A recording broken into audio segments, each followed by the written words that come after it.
10,000 کا لشکر مسلمانوں پر حملہ کرنے آ رہا تھا۔ پوری تاریخ عرب میں اتنا بڑا لشکر حملے کے لیے کبھی جمع نہیں ہوا تھا۔ یہ کوئی میدانی جنگ نہیں تھی، دشمن مسلمانوں کے شہر پر حملہ کرنے آ رہا تھا۔ کیسے اتنے بڑے حملے سے بچا جائے؟ دشمن مدینے کی دہلیز تک پہنچ جاتا ہے، سامنے دشمنوں کی اتنی بڑی تعداد، اوپر سے خبر آتی ہے کہ غداری ہوئی ہے۔ السلام علیکم ورحمۃ اللہ وبرکاتہ۔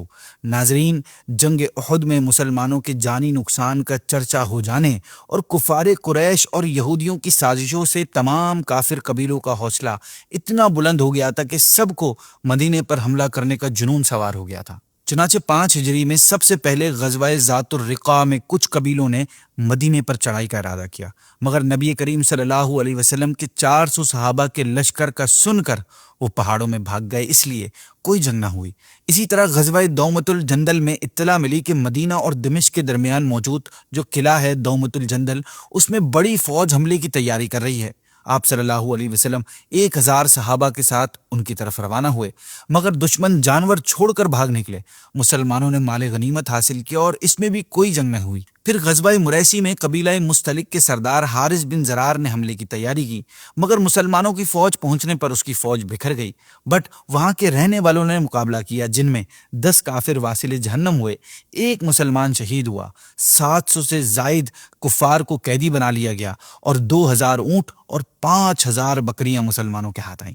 ناظرین، سن 5 ہجری کی تمام لڑائیوں میں سب سے مشہور جنگ احزاب ہے۔ اس جنگ میں چونکہ دشمنوں سے حفاظت کے لیے شہر مدینہ کے گرد اس کے آس پاس خندق کھودی گئی تھی، اس لیے یہ لڑائی جنگ خندق بھی کہلاتی ہے۔ اور احزاب نام ہونے کا ریزن یہ ہے کہ اس جنگ میں تمام کفار عرب نے مل کر اسلام کے خلاف جنگ کی تھی، اس لیے اس لڑائی کا نام جنگ احزاب ہوا، یعنی تمام جماعتوں کی متحدہ یعنی یونائٹڈ جنگ۔ اس جنگ کا بیک گراؤنڈ یہ ہے کہ یہودیوں کی سازشی حرکتوں اور عہد توڑنے کی وجہ سے پیارے آقا صلی اللہ علیہ وسلم نے قبیلہ بنو نذیر کے یہودیوں کو مدینے سے جلا وطن فرمایا تھا، مدینے سے نکال دیا تھا۔ تو ان میں سے کچھ سرداروں نے خیبر کا رخ کیا، جہاں ان کو بہت عزت بھی دی گئی، یہاں تک کہ وہاں کے لوگوں نے ان کو اپنا سردار مان لیا۔ اب غزوہ بنو نذیر میں جلا وطنی ان یہودیوں کی پیشانی پر ذلت کا ایک بہت برا اور بڑا داغ تھی، جسے دھونے کے لیے انہوں نے مدینہ طیبہ پر بھاری حملہ کرنے کی پلاننگ سٹارٹ کر دی۔ سب سے پہلے انہوں نے مکے آ کر کفار قریش سے ملاقات کی۔ یہ ملاقات بڑی کامیاب رہی۔ قریش کے سینے پہلے ہی بدر وغیرہ کے انتقام کی آگ سے جل رہے تھے، اس لیے انہوں نے اس جنگ میں شامل ہونے کی ہنسی خوشی رضامندی ظاہر کر دی، جس کے بعد یہ لوگ قبیلہ بنو غطفان گئے اور ان کو خیبر کی انکم کا لالچ دے کر جنگ پر راضی کر لیا۔ ان شارٹ یہ کہ ان یہودیوں نے سرزمین عرب کے مختلف دورے کر کے کفار قریش، بنو غطفان اور بنو سلیم یعنی اس طرح کے مختلف یہودی عرب قبیلوں کو جنگ کے لیے تیار کر لیا۔ ناظرین، مسلمانوں کے لیے یہ بہت سخت جنگ تھی۔ عرب کی ہسٹری میں اتنا بڑا لشکر پہلے کبھی دیکھنے میں نہیں آیا تھا۔ یہ پہلا موقع تھا کہ جب عرب کے تمام غیر مسلم ایک ہو کر مدینے کے مسلمانوں پر حملہ کرنے کے لیے جمع ہوئے تھے۔ اس فوج کی تعداد جو بتائی جاتی ہے، جو کاؤنٹنگ بتائی جاتی ہے، وہ اراؤنڈ 10,000 تھی۔ ادھر مدینہ منورہ میں جب اس لشکر کے حملے کی خبر پہنچی تو پیارے آقا صلی اللہ علیہ وسلم نے صحابہ کرام کو جمع کر کے مشورہ فرمایا۔ حضرت سلمان فارسی رضی اللہ تعالیٰ عنہ نے خندق کھودنے کی رائے دیتے ہوئے عرض کیا، رسول اللہ صلی اللہ علیہ وسلم، فارس میں جب ہمارا محاصرہ کیا جاتا ہے، یعنی دشمن ہمیں چاروں طرف سے گھیر لیتا ہے، تو ہم خندق کھودتے تھے۔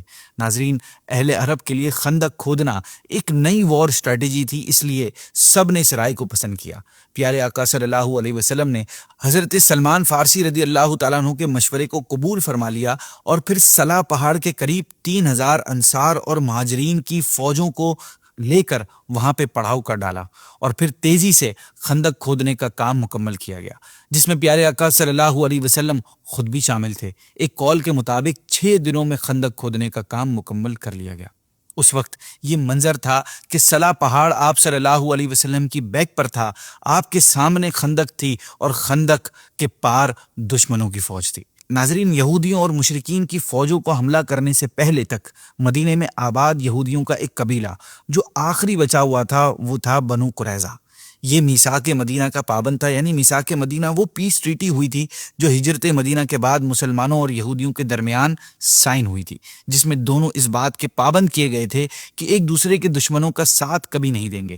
مگر جنگ احزاب کے وقت بنو نذیر کے سردار حیی بن اخطب نے انسسٹ کر کے بنو قریظہ کو اپنے ساتھ ملا لیا۔ بنو قریظہ نے عین جنگ کے موقع پر مسلمانوں سے غداری کر دی، لیکن اللہ پاک کے فضل و کرم سے ان کی غداری سے مسلمانوں کو کوئی نقصان نہیں پہنچا۔ ان کا انجام کیا ہوا یہ ہم جنگ کے عذاب کے بعد سنیں گے۔ مشرکین اور یہود کی فوجوں نے مدینہ منورہ پر حملہ کیا تو صحابہ کی ایمانی طاقت اور خندق ان کے آڑے آئی۔ انہوں نے خندق کے پاس پڑاؤ ڈال کر محاصرہ یعنی گھیرنے کی وجہ سے ریزن سے مورچے بنائے۔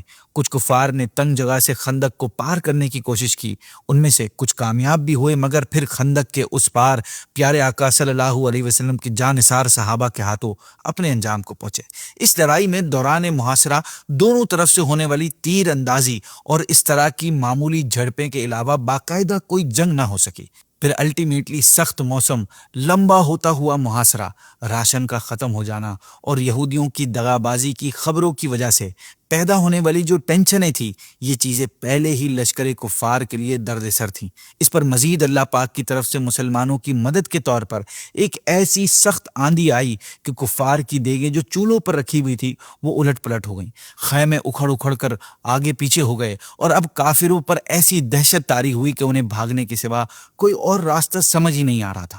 چنانچہ کفار کے کمانڈر یہ کہتے ہوئے اپنی فوج کو واپس چلنے کا کہا کہ خدا کی قسم ہمارے جانور مر رہے ہیں، یہودی ہم سے دغا کر چکے ہیں، اور پھر یہ آندھی تو تم دیکھ ہی رہے ہو کہ نہ یہ ہانڈیاں چولہوں پر ٹک رہی ہیں، نہ ہم آگ جلا سکتے ہیں اور نہ ہی یہاں کوئی خیمہ بنا سکتے ہیں، لہٰذا ہمارا محاصرہ بیکار کی کوشش کے سوا اور کچھ نہیں ہے۔ چنانچہ اس کے بعد مشرکین دم دبا کر بھاگ نکلے اور یہودی بھی اپنے قلعوں کی طرف چل دیے۔ اب مدینہ منورہ کی سرزمین اس ناپاک لشکر کے وجود سے پاک و صاف تھی، سو اسلامی لشکر بھی واپس مدینہ منورہ آ گیا۔ اس جنگ میں مسلمانوں کا زیادہ جانی نقصان نہیں ہوا، کل 6 مسلمان شہید ہوئے، مگر انصار کی ایک بہت بڑی شخصیت قبیلہ اوس کے سردار یعنی حضرت سعد بن معاذ رضی اللہ تعالیٰ عنہ ایک تیر سے زخمی ہو گئے اور پھر آپ کو شفا نہ مل سکی۔ ناظرین، شہر مدینہ کے کامیاب دفاع کے بعد، ڈیفنس کے بعد، یہ اتحادی فوج تو شکست کھا کر چلی گئی، مگر اب باری تھی معاہدے کے پاس نہ رکھنے والے یہودی قبیلے بنو قریظہ کی، جنہوں نے حالت جنگ میں اپنا معاہدہ توڑا، اپنا کانٹریکٹ چھوڑ دیا۔ چنانچہ جنگ خندق سے فارغ ہو کر پیارے آقا صلی اللہ علیہ وسلم نے اعلان فرمایا کہ لوگ ابھی ہتھیار نہ اتاریں اور بنو قریظہ کی طرف روانہ ہو جائیں۔ پیارے آقا نے ان کے قلعوں کا محاصرہ فرما لیا جو کہ 25 دن تک جاری رہا۔ پھر بالآخر بنو قریظہ کی لڑاکا فوجوں کو ان کے سرداروں سمیت یعنی اس اتحادی فوج کے مرکزی کردار حیی بن اخطب اور معاہدے کی خلاف ورزی کرنے والے بنو قریظہ کے سردار کعب بن اسد کو واصل جہنم کر کے گھڑوں میں ڈال دیا گیا۔ یوں مدینہ منورہ کی پاک سرزمین سے یہودیوں کا مکمل طور پر خاتمہ ہو گیا۔ جہاں تک کفار قریش کی بات ہے تو جنگ احزاب کے بعد سن 6 ہجری میں مسلمانوں کا کفار قریش سے ایک معاہدہ ہو گیا تھا، جس کی وجہ سے کفار قریش سے جنگوں کا سلسلہ رک گیا تھا۔ یہ معاہدہ تھا صلح حدیبیہ۔ 6 ہجری کے تمام واقعات میں سب سے اہم اور شاندار واقعہ صلح حدیبیہ اور اس سے پہلے بیعت رضوان کا واقعہ ہے۔ ان دونوں واقعات کا بیک گراؤنڈ یہ ہے ناظرین کہ 6 ہجری میں ذوالقعدہ کے مہینے میں پیارے آقا صلی اللہ علیہ وسلم نے اپنے 1400 صحابہ کرام کے ساتھ عمرے کا احرام باندھ کر مکے کے لیے روانہ ہوئے۔ مسلمانوں کے مکہ آنے کی خبر جب کفار قریش تک پہنچی تو انہوں نے 200 سپاہیوں کو مسلمانوں کا راستہ روکنے کے لیے بھیج دیا۔ راستے میں جب پیارے آقا صلی اللہ علیہ وسلم نے دور سے ان سپاہیوں کو دیکھا تو آپ صلی اللہ علیہ وسلم نے عام راستے سے کچھ ہٹ کر آگے بڑھے اور پھر مقام حدیبیہ میں پہنچ کر آپ نے پڑاؤ ڈالا، آپ رک گئے۔ ناظرین، حدیبیہ میں پہنچ کر پیارے آقا صلی اللہ علیہ وسلم نے یہ دیکھا کہ کفار قریش کا ایک بڑا لشکر جنگ کے لیے تیار ہے، اور ادھر یہ حال ہے کہ سب لوگ احرام باندھے ہوئے ہیں۔ اس حالت میں تو جوئیں بھی نہیں مار سکتے۔ اس سیناریو کو سامنے رکھتے ہوئے آپ صلی اللہ علیہ وسلم نے مناسب سمجھا کہ کفار مکہ سے صلح کی گفتگو کرنے کے لیے کسی کو مکے بھیج دیا جائے۔ چنانچہ اس کام کے لیے آپ نے حضرت عثمان رضی اللہ تعالیٰ عنہ کو مکے بھیجا۔ حضرت عثمان غنی رضی اللہ تعالیٰ عنہ نے مکہ پہنچ کر کفار قریش کو پیارے آقا صلی اللہ علیہ وسلم کی طرف سے صلح کا پیغام بھیجا۔ کفار قریش نے آپ رضی اللہ عنہ کو آفر کی کہ آپ عمرہ ادا کر لیں، مگر ہم محمد کو کبھی بھی کسی بھی صورت کعبے کے قریب نہیں آنے دیں گے صلی اللہ علیہ وسلم۔ حضرت عثمان غنی رضی اللہ تعالیٰ عنہ نے عمرہ ادا کرنے سے انکار کر دیا کہ میں رسول اللہ صلی اللہ علیہ وسلم کے بغیر عمرہ ادا کرنے کا سوچ بھی نہیں سکتا۔ اس بات پر کچھ بات بڑھ گئی اور کفار نے آپ رضی اللہ عنہ کو مکے میں روک لیا۔ اب ادھر حدیبیہ میں جب آپ نہیں پہنچے تو وہاں یہ خبر پھیل گئی کہ کفار مکہ نے حضرت عثمان غنی رضی اللہ تعالیٰ عنہ کو شہید کر دیا ہے۔ پیارے آقا صلی اللہ علیہ وسلم تک جب یہ خبر پہنچی تو آپ نے فرمایا کہ عثمان کے خون کا بدلہ لینا فرض ہے۔ یہ فرما کر آپ نے ایک ببول کے درخت کے نیچے بیٹھ گئے اور صحابہ کرام سے فرمایا کہ تم سب لوگ میرے ہاتھ پر اس بات پر بیعت کرو کہ آخری دم تک تم لوگ میرے وفادار اور جانثار ہوگے۔ تمام صحابہ کرام نے نہایتی جوش و جانثاری کے ساتھ عہد کرتے ہوئے پیارے آقا صلی اللہ علیہ وسلم کے ہاتھ مبارک پر عثمان غنی کی شہادت کا بدلہ لینے پر بیعت کی۔ یہی وہ بیعت ہے جس کا نام تاریخ اسلام میں بیعت رضوان ہے۔ لیکن بیعت ہو جانے کے بعد پتہ چلا کہ عثمان غنی رضی اللہ تعالیٰ عنہ کی شہادت کی خبر غلط تھی اور وہ باعزت طور پر مکے میں زندہ اور سلامت تھے اور پھر پیارے آقا صلی اللہ علیہ وسلم کی خدمت اقدس میں بھی حاضر ہو گئے تھے۔ ناظرین، حدیبیہ میں کفار مکہ کی طرف سے جو سب سے پہلا شخص جو پیارے آقا صلی اللہ علیہ وسلم کی خدمت میں حاضر ہوا وہ بدیل بن ورقہ تھا۔ اس سے پیارے آقا صلی اللہ علیہ وسلم نے فرمایا کہ تم قریش کو میرا یہ پیغام پہنچا دو کہ ہم جنگ کے ارادے سے نہیں آئے ہیں اور نہ ہم جنگ چاہتے ہیں، ہم یہاں صرف عمرہ ادا کرنے کے لیے آئے ہیں۔ ناظرین، بدیل بن ورقہ نے آپ صلی اللہ علیہ وسلم کا یہ پیغام لے کر کفار مکہ کے پاس پہنچا دیا اور آپ صلی اللہ علیہ وسلم کی دعوت صلح کو ان لوگوں کے سامنے پیش کر دیا، جسے سن کر قبیلہ قریش کا ایک بہت ہی ایجڈ اور آنریبل سردار عروہ بن مسعود کھڑا ہو گیا اور اس نے قبیلہ قریش سے آپ صلی اللہ علیہ وسلم کے پاس جانے اور معاملات طے کرنے کی اجازت مانگی۔ سب نے اجازت دے دی کہ ٹھیک ہے، آپ جائیے اور محمد سے بات کیجیے صلی اللہ علیہ وسلم۔ عروہ بن مسعود وہاں سے چل کر حدیبیہ کے میدان میں پہنچا۔ وہاں پہنچ کر اس نے پیارے آقا صلی اللہ علیہ وسلم سے کہا کہ اے محمد صلی اللہ علیہ وسلم، مجھے آپ سے یہ کہنا ہے کہ اگر آپ نے لڑ کر قریش کو برباد کر دیا، دنیا سے مٹا دیا، تو مجھے بتائیے کہ آپ سے پہلے کبھی کسی عرب نے اپنی ہی قوم کو برباد کیا ہے؟ اور اگر لڑائی میں قریش کا پلہ بھاری رہا تو آپ کے ساتھ جو یہ لشکر ہے، میں ان میں سے ایسے چہروں کو دیکھ رہا ہوں کہ یہ سب آپ کو تنہا چھوڑ کر بھاگ جائیں گے۔ ناظرین، عروہ بن مسعود کا یہ جملہ ابو بکر صدیق رضی اللہ تعالیٰ عنہ سے برداشت نہ ہوا، چنانچہ آپ نے تڑپ کر کہا کہ اے عروہ، چپ ہو جا، کیا ہم بھلا اللہ کے رسول صلی اللہ علیہ وسلم کو چھوڑ کر بھاگ جائیں گے؟ ناظرین، عروہ بن مسعود اپنے آپ کو سب سے بڑا آدمی سمجھتا تھا، اس لیے جب بھی وہ آپ صلی اللہ علیہ وسلم سے کوئی بات کہتا تو ہاتھ بڑھا کر آپ کی داڑھی مبارک پکڑ لیتا تھا اور بار بار آپ کی مقدس داڑھی پر ہاتھ ڈالتا تھا۔ اس کی یہ حرکت جب آپ صلی اللہ علیہ وسلم کے پیچھے کھڑی ننگی تلوار لیے حضرت مغیرہ بن شعبہ رضی اللہ تعالیٰ عنہ نے دیکھی تو وہ اس کی اس حرکت کو برداشت نہ کر سکے۔ عروہ بن مسعود جب داڑھی مبارک کی طرف ہاتھ بڑھاتا تو وہ تلوار ہینڈل اس کے ہاتھ پر مار کر اسے کہتے کہ داڑھی مبارک پر اپنا ہاتھ ہٹا لے۔ خیر، گفتگو کے بعد عروہ بن مسعود صحابہ کرام کو دیکھنے لگا اور پھر پورے لشکر پر ایک نگاہ ڈال کر وہاں سے روانہ ہو گیا۔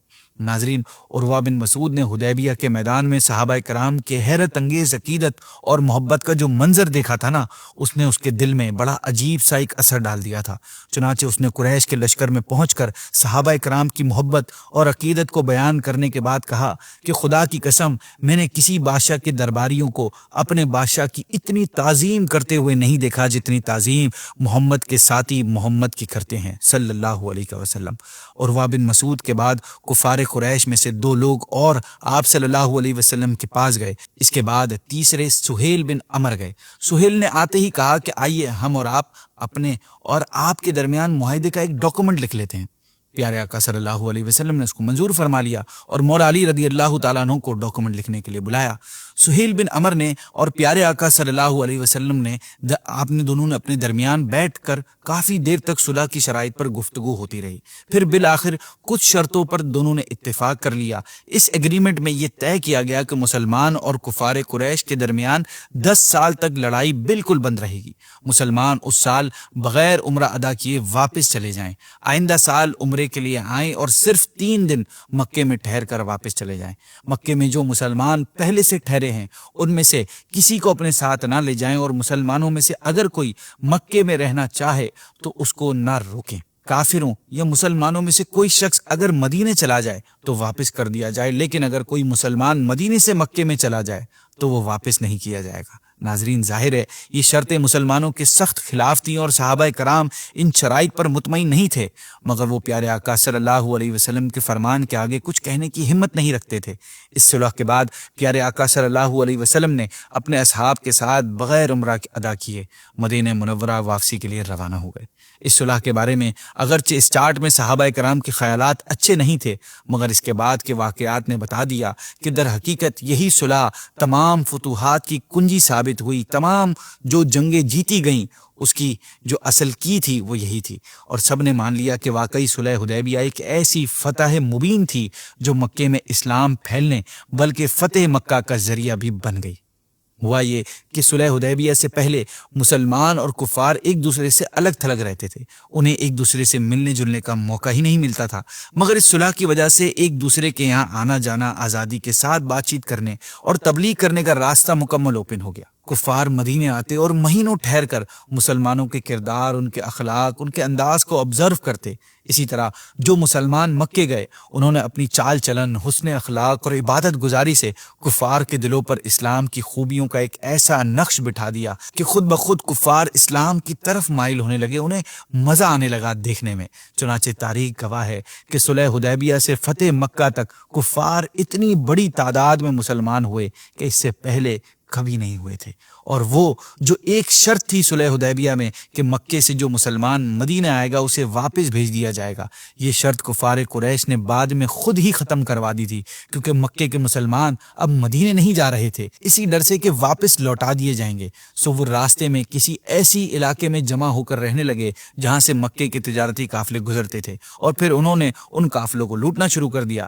اس سے پریشان ہو کر آخرکار قریش نے خود یہ شرط ختم کروا دی، اور اس طرح مسلمانوں کو مدینے آنے کی اجازت دے دی گئی۔ اب صلح حدیبیہ کے بعد جنگ کے خطرات ٹل گئے اور ہر طرف امن و سکون کا ماحول بن گیا، تو چونکہ پیارے آقا صلی اللہ علیہ وسلم کی نبوت اور رسالت کا دائرہ صرف خطہ عرب تک ہی لمیٹڈ نہیں تھا، بلکہ آپ صلی اللہ علیہ وسلم تمام کائنات کے لیے نبی بنا کر بھیجے گئے تھے۔ اس لیے آپ صلی اللہ علیہ وسلم نے اب ارادہ فرمایا کہ اسلام کا پیغام تمام دنیا میں پہنچا دیا جائے۔ چنانچہ پھر آپ صلی اللہ علیہ وسلم نے روم کے بادشاہ کیسر، فارس کے بادشاہ کسرا، حبشہ کے بادشاہ نجاشی، مصر کے بادشاہ عزیز اور دوسرے عرب و عجم کے بادشاہوں کے نام بھی دعوت اسلام کے خطوط یعنی لیٹرز روانہ فرمائے۔